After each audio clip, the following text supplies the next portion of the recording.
मानसी और आज हम समझेंगे एक्सेप्शन हैंडलिंग इन जावा। तो कभी कुछ ऐसा हुआ है तुम्हारे कोड में कुछ गलती हुई है और तुम्हारा कोड क्रैश हो गया है? वेल डोंट वरी, आज हम एक्सेप्शन हैंडलिंग इन जावा पढ़ेंगे, उससे तुम्हारा कोड स्ट्रांग हो जाएगा और कभी क्रैश नहीं होगा। So let's dive in. सबसे पहले एक्सेप्शन क्या है वो समझते हैं। एक्सेप्शन एक एरर है जो कोड के रन होने के टाइम पर होता है। अगर तुम किसी नंबर को 0 से डिवाइड करना चाहो या कोई इनवैलिड फाइल ओपन करना चाहो जो फाइल एग्जिस्ट ही नहीं करती, तो जो एरर आएगा उसको एक्सेप्शन बोलते हैं, राइट। अब सिंपल भाषा में समझते हैं। अगर तुम किसी ट्रेन में ट्रैवल कर रहे हो और वहाँ ट्रेन में कुछ प्रॉब्लम हो जाती है, तो लोग क्या करते हैं? चेन खींचते हैं। अगर ट्रेन का स्टाफ उसको मैनेज करना आता है वो सेफली, तो क्या करेगा? वो ट्रेन सेफ रहेगी। अब जो चेन खींची है वो हो गया एरर, और ट्रेन के स्टाफ ने उसको मैनेज किया, हैंडल किया, वो हो गया हैंडलिंग। तो इस प्रोसेस को बोलते हैं एक्सेप्शन हैंडलिंग। मतलब एक्सेप्शन तो आएगा पर उसको हैंडल करने का जो प्रोसेस है उसको बोलते हैं एक्सेप्शन हैंडलिंग।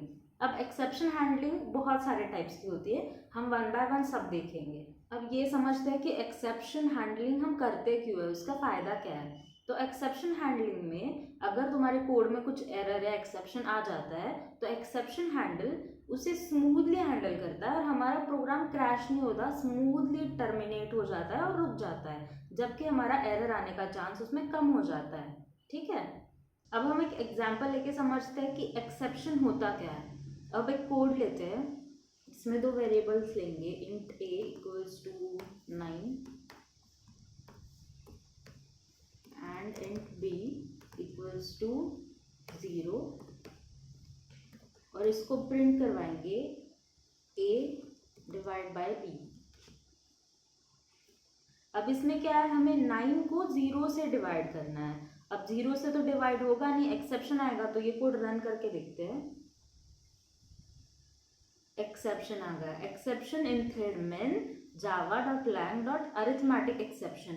अब हम जब 0 से डिवाइड करते हैं तो ये एक्सेप्शन आता है, अरिथमेटिक एक्सेप्शन।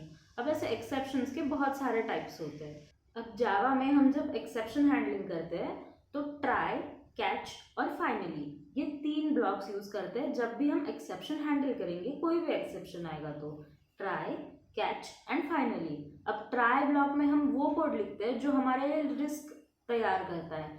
ट्राई ब्लॉक में हम वो कोड लिखते हैं जो हमारे लिए रिस्क तैयार करता है। जो रिस्की कोड है वो हम ट्राई ब्लॉक में लिखेंगे। उसके नीचे आता है कैच ब्लॉक। कैच ब्लॉक हमारे रिस्क को कैच करता है। अगर वो ट्राई ब्लॉक वाला कोड जब भी एक्सेप्शन थ्रो करेगा तो कैच ब्लॉक वाला कोड उसको कैच करेगा और कुछ दूसरा प्रिंट करवा के आएगा। और फाइनली वो पार्ट होता है जो एरर आए ना आए, ट्राई वाला कोड एग्जीक्यूट हो ना हो, फाइनली वाला कोड एग्जीक्यूट होगा ही होगा। मतलब जो ऊपर वाला एरर वाला पार्ट है उसका जो इफेक्ट है वो नीचे वाले कोड पे ना आए, इसलिए फाइनली ब्लॉक का यूज करते हैं। अब ट्राई, कैच एंड फाइनली को हम एक एग्जाम्पल के थ्रू समझते हैं। तो पहले हम ट्राई ब्लॉक लिखते हैं। ट्राई ब्लॉक में हम हमारा रिस्की कोड डालेंगे जो कि हमने पिछली बार लिया था, ये वाला कोड। इसमें रिस्क क्या है कि हमारा b जो है वो 0 है तो उससे डिवाइड नहीं कर पा रहा और अरिथमेटिक एक्सेप्शन आ रहा है। कैच ब्लॉक में हम एक एक्सेप्शन, अब हमारा एक्सेप्शन कौन सा था? अरिथमेटिक। यहाँ से कॉपी कर लेते हैं, अरिथमेटिक एक्सेप्शन। अब इसको ई क्या है, वो एक्सेप्शन का नाम दे रखा है। इसमें हम प्रिंट करवा देते हैं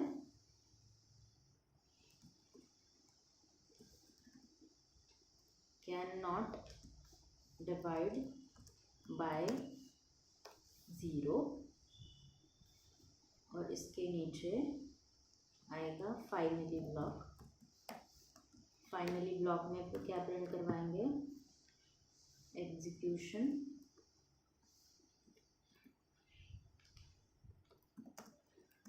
फिनिश्ड। अब ट्राई, कैच और फाइनली को समझते हैं। हमने ट्राई में क्या डाला? हमारा जो रिस्की कोड है, जो रिस्क कर रहा है वो कोड यहाँ पे लिख देते हैं, रिस्की कोड। कैच में हमने क्या डाला, जो कि हैंडल द एरर, जो कोड हमारे एरर को हैंडल करेगा। और फाइनली में हमने क्या डाला, ऑलवेज एग्जीक्यूटेड। अब देखो, ट्राई में वो कोड है जो कि हमारा रिस्क प्रोड्यूस करता है, कैच में हमारा वो कोड है, इसका रिस्क प्रोड्यूस होने के बाद ये डिटेक्ट करेगा और ये वाली चीज़ प्रिंट होगी, हमारा एरर नहीं आएगा, ये वाली चीज़ प्रिंट होगी और हमारा कोड टर्मिनेट हो जाएगा स्मूथली। और फाइनली में वो है, यहाँ पे कुछ भी हो जाए, कुछ भी हो जाए मतलब एरर आ जाए या ना भी आ जाए, तब भी फाइनली वाला कोड एग्जीक्यूट ही करेगा, फाइनली प्रिंट ही हो जाएगा। अब इसको हम रन करके देखेंगे, can not divide by zero and execution finished. मतलब क्या हुआ, एरर ने कैच कर लिया, can not divide by zero and finally print हो गया, एग्जीक्यूशन फिनिश, राइट।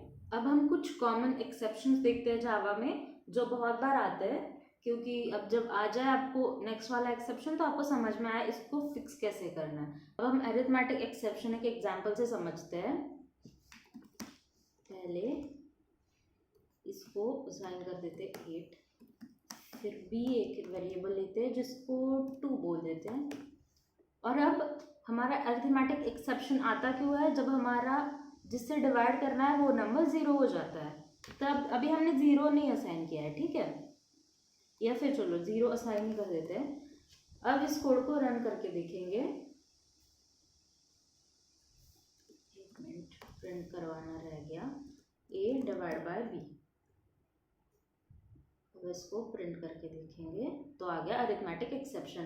अब इसको हम फिक्स कैसे करेंगे ये देखते हैं। इसमें हम इफ स्टेटमेंट लगाएंगे, अगर b is not equal to 0 तो हमें क्या करना है, a divide by b execute करना है। और अगर b इक्वल्स टू 0 है तो हमें प्रिंट करवाना है division is not possible, right. अब इसको हम रन करके देखेंगे तो यहाँ पे b 0 है तो प्रिंट हो गया डिवीजन इज नॉट पॉसिबल। हम यहाँ 2 करके देखते हैं, सेव करेंगे, फिर से एक बार रन करेंगे तो क्या आ गया 4। तो हमारा एक्सेप्शन हैंडल हो गया, एरर भी नहीं आया और एक्सेप्शन भी हैंडल हो गया। और जब हमारा b 0 था तब हमारा कोड है जो स्मूथली टर्मिनेट हो गया। अब सेकंड एक्सेप्शन का टाइप है null point exception. Null point exception कब आता है, जब आप किसी नल रेफरेंस को एक्सेस करना चाहते हो। अब इसका भी एक एग्जांपल देखते हैं हम लोग। इसको ये पुराना वाला कोड हटा देते हैं।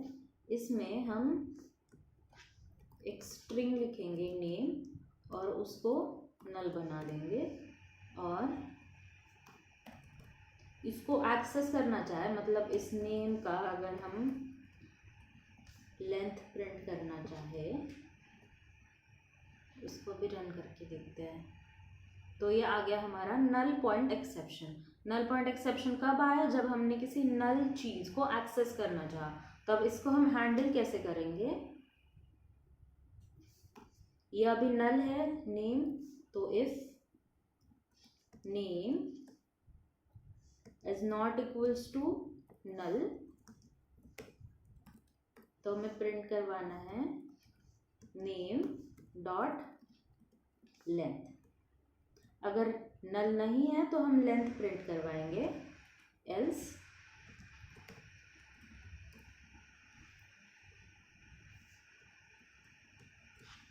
String is null can not access. अब इसको रन करवाते हैं तो string is null can not access, क्योंकि स्ट्रिंग हमने नल लिखी है। इसमें अगर कुछ नाम लिख दे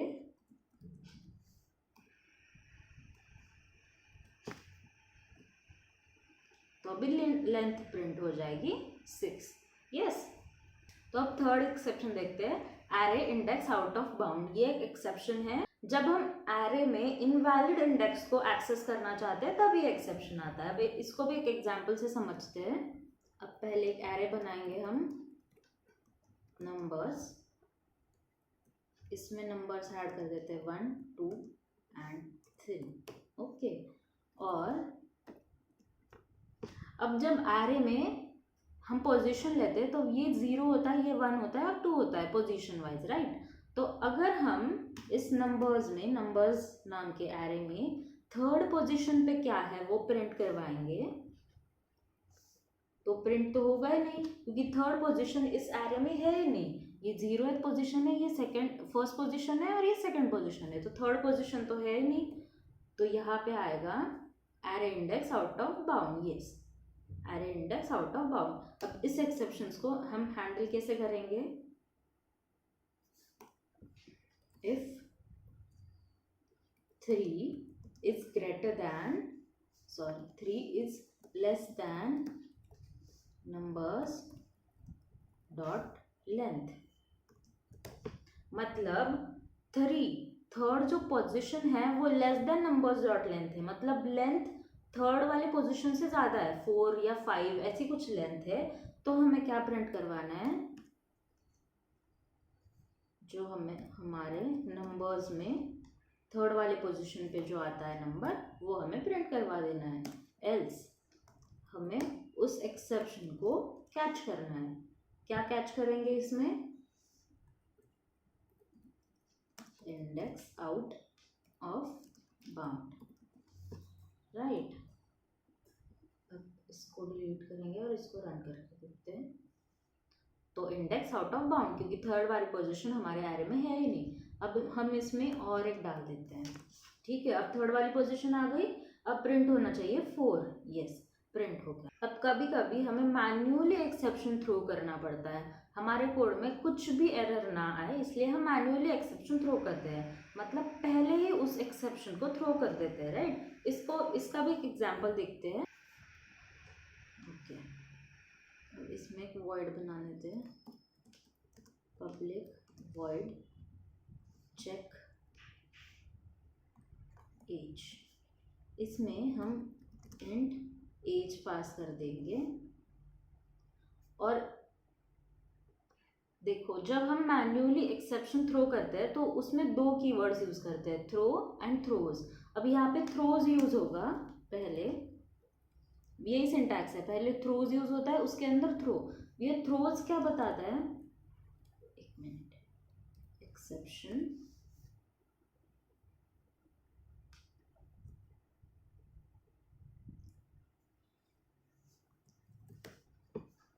इसके अंदर हम if age is less than 18 throw new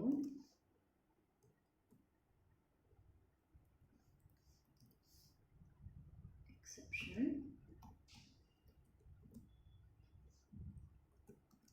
age must be 18 or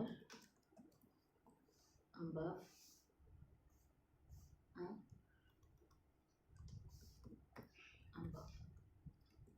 okay, and semicolon ले लेंगे। अब यहाँ पे समझो, ब्रैकेट्स का एरर क्यों आ रहा है, इसको यहाँ से हटा देते हैं। अब थ्रोज और थ्रो को समझते हैं। ये थ्रोज यहाँ पे क्या कर रहा है? थ्रोज यहाँ पे ये बता रहा है कि वो नीचे वाला कोड जो है वो एक्सेप्शन थ्रो करेगा, और ये जो थ्रो कीवर्ड है वो एक्चुअल में एक्सेप्शन थ्रो कर रहा है। जब हमें हमारे कोड में मैन्युअली एक्सेप्शन थ्रो करना पड़ता है तब हम थ्रो और थ्रोज कीवर्ड यूज करते हैं।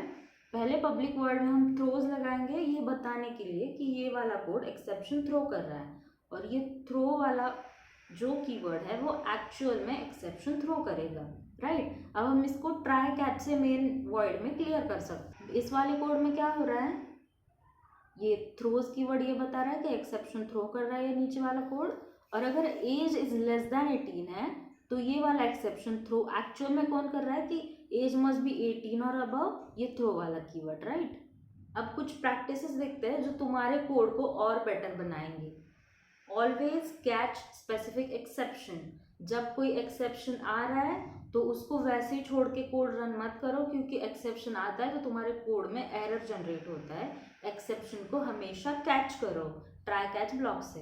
Avoid empty catch blocks. जब तुम ट्राई और कैच ब्लॉक लगा रहे हो तो ट्राई में एक्सेप्शन आ रहा है तो उसको कैच करो, कैच में कुछ तो लिखो, एम्प्टी छोड़ोगे तो एक्सेप्शन कैच नहीं होगा। Use custom exceptions when needed. जब तुम्हें पता है कि कौन सा एक्सेप्शन आएगा तो वो एक्सेप्शन का यूज करो एक्सेप्शन ई में, और कस्टम एक्सेप्शन हर बार यूज करो जब भी तुम्हें पता चल रहा है कि कौन सा एक्सेप्शन आ रहा है। अब हमने बहुत सारे एग्जाम्पल्स देखे थे जबकि हमने एक्सेप्शन को इफ एल स्टेटमेंट से हैंडल किया। तो जब तुम ऐसे इजी मेथड से एक्सेप्शंस को हैंडल कर सकते हो तो जबरदस्ती ट्राई कैच ब्लॉक का यूज करके उसमें एक्सेप्शन हैंडलिंग मत घुसाओ।